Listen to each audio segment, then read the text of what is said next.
नमस्कार, मैं हूं पंकज कुमार और आज हेल्थ क्लास में बात करेंगे कि क्या महाराष्ट्र में लग सकता है फिर से लॉकडाउन।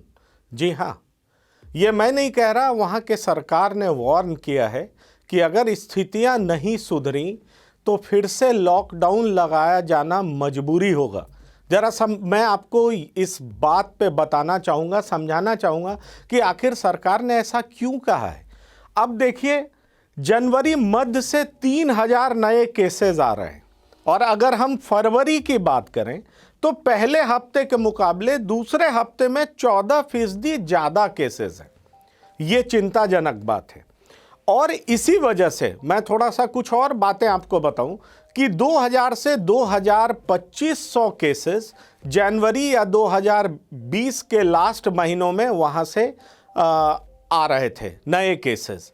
उसके बाद क्या हुआ कि थोड़ा सा स्लाइटली ये ग्राफ नीचे जाने लगा तो उम्मीदें जगने लगी कि स्थितियों में बहुत सुधार हो जाएंगी। धीरे धीरे महाराष्ट्र और केरला, जहां पर एक्टिव केसेस की संख्या ज़्यादा है, और अगर भारत सरकार के हम स्वास्थ्य सचिव की बात करें तो उन्होंने कल ही एक आंकड़े के जरिए ये बताया कि 72% न्यू एक्टिव केसेस इन्हीं दो राज्यों से मिल रहे हैं, मतलब केरला और महाराष्ट्र। तो मैं आपको दूसरे स्लाइड में दिखाऊंगा कि आखिरकार ऐसी क्या वजहें महाराष्ट्र में उत्पन्न हो गई कि वहां पर भी फिर से लॉकडाउन वापस लगाने की बात होने लगी। अब मैं आपको बताऊं, देखिए ये 3 आंकड़े देखिए। 24 से 31 जनवरी में जो केसेस थे वो 17,293 थे। 1 से 7 फरवरी में 17,672 थे और 14 फरवरी को जब आंकड़ा आया तो 20,207 आया। अगर मैं कहूं कि फरवरी के पिछले 2 सप्ताह के जो आंकड़े हैं वो चिंताजनक हैं सरकार के लिए भी। और ऐसा क्यों होने लगा? कहा यह जाने लगा कि मुंबई में लोकल ट्रेन्स चलाए गए, तो मुंबई में लोकल ट्रेन चलाए गए तो विदर्भा में ऐसा क्यों हो रहा है, पुणे में ऐसा क्यों हो रहा है, अमरावती में ऐसा क्यों हो रहा है, नागपुर में ऐसा क्यों हो रहा है।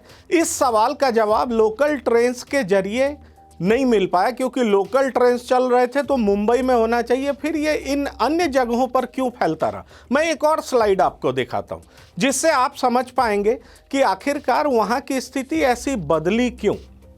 अब देखिए, मुंबई, पुणे, विदर्भ में 60% ज़्यादा केसेस, पुणे में 3,224, नागपुर में 2,628, अमरावती में 2,420, मुंबई में 2,2195, ठाणे में 1,960। ये रोज की कहानी है। अब आप इससे समझ सकते हैं कि पुणे में इतने ज़्यादा क्यों, नागपुर में इतने ज़्यादा क्यों, मुंबई में इनसे कम है और यहाँ पर ज़्यादा क्यों। तो बताया ये गया कि एक पॉसिबल रीजंस ये भी है कि वहाँ लोकल चुनाव हुए और लोकल चुनाव में स्थिति ऐसी थी कि भारी तादाद में लोगों ने पार्टिसिपेट किया। जिस तरह से लोगों का पार्टिसिपेशन था वहाँ पर, उससे ये लगाया जा रहा है कि 80% लोगों ने वहाँ पार्टिसिपेट किया चुनाव में।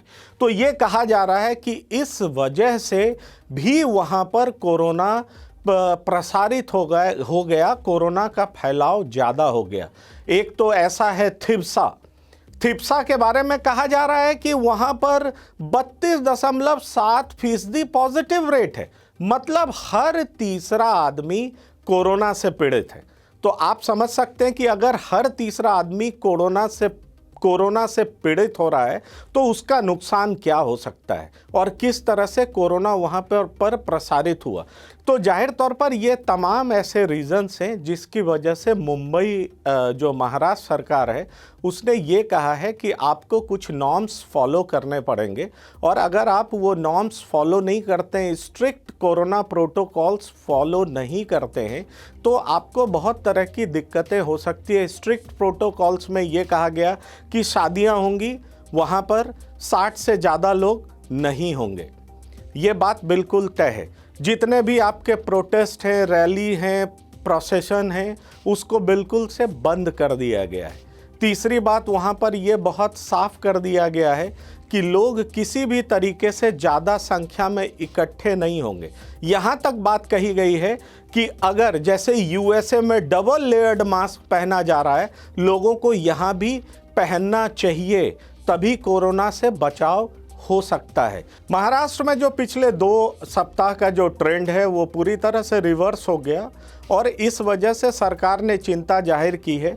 वहाँ का एडमिनिस्ट्रेशन भी बेहद चिंतित है और ये माना जा रहा है कि अगर कोरोना प्रोटोकॉल का स्ट्रिक्ट पालन नहीं किया गया तो लॉकडाउन भी एक ऑप्शन हो सकता है।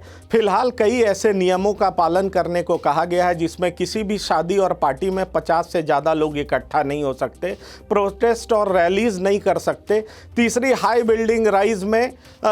राइज बिल्डिंग में अगर मल्टीपल केसेस हुए तो उनको सील किया जा सकता है। इन तमाम तरहों के नियम वहां पर पालन करने को कहे गए हैं। तो जाहिर तौर पर महाराष्ट्र और केरला भारत सरकार के लिए चिंता का सबब जरूर है, क्योंकि एक्टिव केसेस में इनका कंट्रीब्यूशन 70% से ज़्यादा है। इसलिए कोरोना प्रोटोकॉल का स्ट्रिक्ट पालन यहां करने को कहा जा रहा है। धन्यवाद।